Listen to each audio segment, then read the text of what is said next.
نبی اکرم صلی اللہ علیہ وآلہ وسلم نے ارشاد فرمایا، اگر تم اتنے گناہ کر لو کہ تمہارے گناہ آسمان تک بھی پہنچ جائیں، مگر اس کے بعد تم توبہ کر لو تو اللہ سبحانہ و تعالیٰ تمہاری توبہ قبول فرما لیں گے۔ اور فرمایا، جس نے استغفار کو لازم کر لیا تو اللہ تعالیٰ اسے ہر غم اور ہر تکلیف سے نجات دے گا اور ہر تنگی سے نکالنے کا راستہ پیدا فرما دے گا، اور ایسی جگہ سے رزق عطا فرمائے گا جہاں سے اسے وہم و گمان بھی نہ ہوگا۔ اور فرمایا،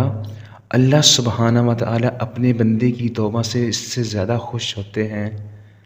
جتنا تم میں سے کوئی اپنی گمشدہ سواری کو جنگل میں پال لینے سے خوش ہوتا ہے۔